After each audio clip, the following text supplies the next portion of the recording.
సమయంలో మన మధ్యలో ఉన్న మన 5th డివిజన్ కార్పొరేటర్ గారు గౌరవనీయులు పన్నాల దేవేంద్ర రెడ్డి గారు మరి అన్ని విషయాల్లో ఈ యొక్క సంఘంలో చక్కని సహకారాన్ని అందిస్తూ ఉన్నారు. ఎప్పుడు పిలిచినా కూడా నేనున్నాను అనే మా తోడుగా నిలబడుతూ ఉన్నారు. వారు ఈ సమయంలో మాట్లాడబోతుండగా వారికి సమయాన్ని ఇస్తున్నా. సద్గుణరావు గారు ఎక్కడున్నా కూడా వారు కూడా త్వరగా రావాలని మనం చేస్తూ ఉన్నాం.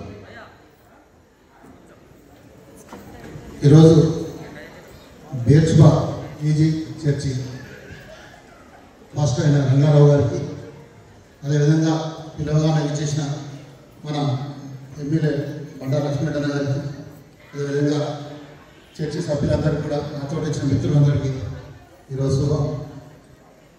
అదేవిధంగా ఈరోజు శుభాకాంక్షలు తెలియజేసుకుంటూ మన రంగారావు గారు ఎవ్రీ ఇయర్ మన సూర్యనగర్లో ఆయన చర్చిలో చేసుకోవడం ఆనవాయితీ వస్తుంది. నన్ను కూడా కార్పొరేటర్ అయినాక ఇది 10వ సారి రావడం కూడా ఆయన పిలిచినప్పుడు రావడం జరుగుతుంది. అయితే మన మీకు కూడా పైన నా పేర్లో కట్టుకున్నందుకు, ఓన్లీ కట్టుకున్నందుకు సహకరించినందుకు ఆయన కృతజ్ఞతగా నా పేరు అందరూ ఈ దాదాపు మల్లాపూర్లో 27 చర్చిలు ఉన్నాయి. ఇంకా వేరే వేరే పాస్టర్లు కూడా నాకు టచ్లో ఉన్నారు. కానీ ఇలాంటి ఆనెస్ట్ పర్సన్ రంగారావు గారు చాలా ఆనెస్ట్గా ఉంటాడు. ఇలాంటి చర్చి పాస్టర్ దొరకడం కూడా మీ సభ్యులుగా మీ అదృష్టంగా నేను అనుకుంటున్నాను. ఈరోజు చర్చి మన క్రిస్మస్ క్రీస్తు పుట్టినరోజు మీ అందరూ కూడా ఈ సందేశం ఇస్తున్నాం. అయితే మన రంగారావు గారి గురించి చెప్పాలంటే కూడా ఎవరన్నా ఏదన్నా ఫ్రీకి ఇచ్చినా తీసుకునే మనస్తత్వం లేదు. అతనికి చాలా ఆనెస్ట్ లేదు.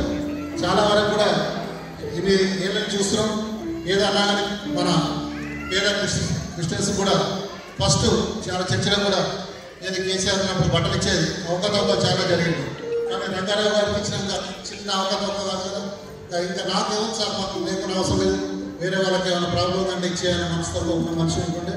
అదేవిధంగా అమౌంట్ విషయంలో కూడా 1,00,000 రూపాయలు కూడా ఈ దీనికి మన సెలబ్రేషన్స్ పిలుస్తుంది. అందులో కూడా కొంచెం చిన్న తేడా లేకుండా కూడా మన మిగతా విషయాల్లో కూడా సోషల్ సర్వీస్లో కూడా చాలా ఫాస్ట్ ఉండే వ్యక్తి రంగారావు గారి గురించి చెప్పాలంటే అది. అదేవిధంగా మీ అందరూ కూడా ఈరోజు క్రిస్మస్ శుభాకాంక్షలు తెలియజేసుకుని మీ అందరికీ చిన్న సందేశం అంటే మన క్రీస్తు ఏంటంటే తలకు ముళ్ళ పెట్టినా, మోళ్ళు పెట్టినా, కాళ్ళ చేతుల మోళ్ళు పెట్టినా కానీ, కోడాతో 4 రోజులు హింసించినా కానీ వాళ్ళను కూడా క్షమించే అయాలు ఉన్నవాళ్ళకి. కానీ మనం చిన్న చిన్న ఆయన కూడా ఓర్చుకోలేకపోతున్నాం. అసూయ ద్వేషం అనేది ఉండదు. మనకు ప్రతి దాంట్లో కూడా ప్రతి బైబిల్లో మీకు ప్రతిరోజు కూడా ప్రతి సండే కూడా చాలా పెద్ద ఎత్తున కూడా అందరూ కూడా చెప్పడం జరుగుతుంది. వాటిని ఎవరు వాళ్ళం ఎంతవరకు పాటిస్తారు అనేది మీ అందరూ కూడా చూసుకొని అందరూ బాగుండాలి, అందులో బాగుండాలని ప్రతి ఒక్కరు కూడా మంచిగా ఉంటేనే సమాజం మంచిగా ఉంటుంది. మనం కట్టుకునే బట్టలు కానీ, ఫోన్ కానీ, బైక్ కానీ ఎవరో తయారు చేస్తే కానీ మనం మాట్లాడగలుగుతున్నాం. అందుకే అందరూ ఉండాలి, అందులో అందరూ మనం ఉండాలని కోరుకోవాలని ఈ అవకాశం ఇచ్చిన మీ అందరూ కూడా పెద్ద ఎత్తున శుభాకాంక్షలు తెలియజేసుకుంటూ, అదేవిధంగా 2026 నూతన సంవత్సరంలో కూడా చాలా మీ అందరూ కూడా మంచి జరగాలని కోరుకుంటూ ఈ అవకాశానికి ధన్యవాదాలు తెలియజేస్తూ ముగిస్తాను. అవేమీ అవసరం లేదు. ఆయన మన కోసం ఈ లోకానికి వచ్చారు. అవును, ఇక నేను మొదట నా హృదయాన్ని అలంకరిస్తాను. ఆయనకి నా సమయాన్ని, హృదయాన్ని బహుమతిగా ఇస్తాను. నిజమైన క్రిస్మస్ అంటే సెలబ్రేషన్స్ కాదు, ఆయనకి మన విలువైన వస్తువులు, చేసే పనులు అక్కర్లేదు. ఆయనకి మన హృదయాలు కావాలి, సమయం కావాలి. లూకా 10వ అధ్యాయం 42వ వచనంలో మరియా ఉత్తమమైన దానిని ఏర్పరుస్తుంది. నాతో వలె పనుల్లో బిజీగా లేదు. కరెంటు వచ్చినా పర్లేదు, నా హౌస్ మాత్రం వేసుకోవాల్సిందే. అంటే నీకు క్రిస్మస్ అంటే డెకరేషన్ లైట్స్ అంతేనా? సరిగ్గా చెప్పారు. జీసస్ వచ్చినప్పుడు ఆయన కన్ను కూడా తల మెరిసిపోవాలి. మంచిది. Hello ma'am, happy Christmas. చూస్తుంటే షాప్ అంతా మీరే కొనేస్తున్నారు. మీ పేరేంటి? Hi, happy Christmas. నా పేరు స్టెల్లా. ఈ బ్యాగ్స్ బట్టలు చూపిస్తా. అయితే మీకు క్రిస్మస్ అంటే ఖర్చు పెట్టడమా? లేదు జాస్మిన్, ఖర్చు పెట్టడం కాదు, ఇవ్వడం. ట్రిప్స్ కి వెళ్ళి హాలిడేస్ ఎంజాయ్ చేయడం.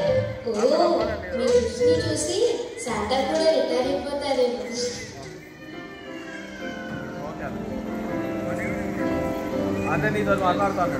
మీరు చూడటానికి చాలా గట్టిగా ఉన్నారే. మీ దగ్గర గిఫ్ట్స్ లేవు, లైట్స్ లేవు, కేక్స్ లేవు. మీకు క్రిస్మస్ అంటే ఏంటి? క్రిస్మస్ అంటే క్రైస్ట్మస్ అంటే క్రీస్తుని ఆరాధించడం. సో ఆయనతో మనం టైం స్పెండ్ చేయాలి. మనల్ని రక్షించడానికి వచ్చాడు కనుక ఆయనను ఆరాధించాలి, థ్యాంక్స్ చెప్పాలి. చాలా ఆత్మీయంగా చెప్పారు. ఫైనల్లీ ఎవరో ఒకరు నిజమైన మీనింగ్ చెప్పారు.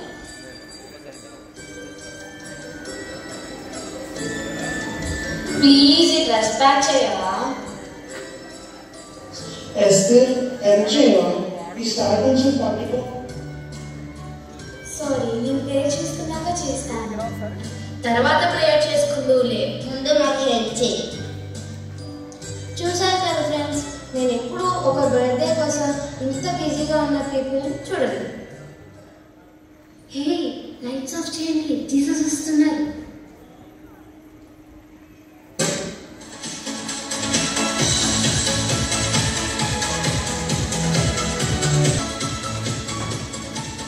ఏసయ్యా చూడండి, నేను అందరి కోసం గిఫ్ట్స్ కొన్నాను.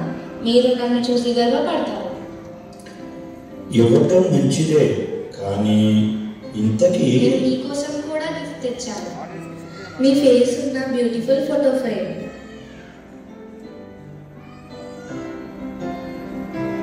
ఏమిటి? ఈ ఫోటో నాదా? నాలాగా లేదే. వెయిట్ వెయిట్, నేను కొన్ని ఫొటోస్ దిగి సోషల్ మీడియాలో పోస్ట్ చేయాలి. ఈ గిఫ్ట్తో ఒక ఫోటో తీసుకుంటాను.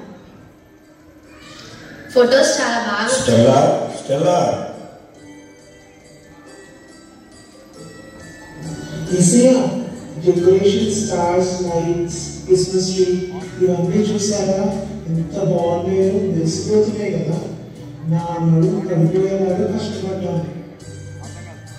అబ్బో చాలా వెళ్ళిపోతున్నాయి. ఇంతకీ నీ లోన్ సంగతి ఏమైంది? అయ్యో, బల్బ్ అలా అవుతుంది, ఏంటో వెళ్ళి చూడాలి. జాషువా, జాషువా, యేసయ్య ఒంటరిగా ఉంటారు. యేసయ్య, వీళ్ళందరూ నేను ప్రేమిస్తున్నారు, కానీ వాళ్ళు పనులు చూపించుకోవడంలో బిజీగా ఉన్నారు. నాకు మాత్రం నీతోనే ఉండాలి అంతే. ఇస్తే నువ్వు శ్రేష్టమైన దాన్ని ఎన్నుకున్నావు. నాతో గడిపే ఆ సమయాన్ని. ఎవరి పనుల్లో వాళ్ళు బిజీగా ఉండడం వలన యేసయ్య అక్కడి నుండి వెళ్ళిపోతారు. ఇంతకీ యేసయ్య ఎక్కడ? ఆయనకి సెలబ్రేషన్ చేయవి నచ్చలేదా? వెళ్ళిపోయారా? ఆయన మన కోసం వెయిట్ చేసి చేసి వెళ్ళిపోయి ఉంటారేమో. మనం ఆయన బర్త్డేకి ఆయనతో మాట్లాడకుండా పనుల్లో బిజీగా ఉండిపోయాం. మనం మన పనులని గొప్పగా చూపించుకున్నాం, కానీ ప్రేమ చూపించలేదు.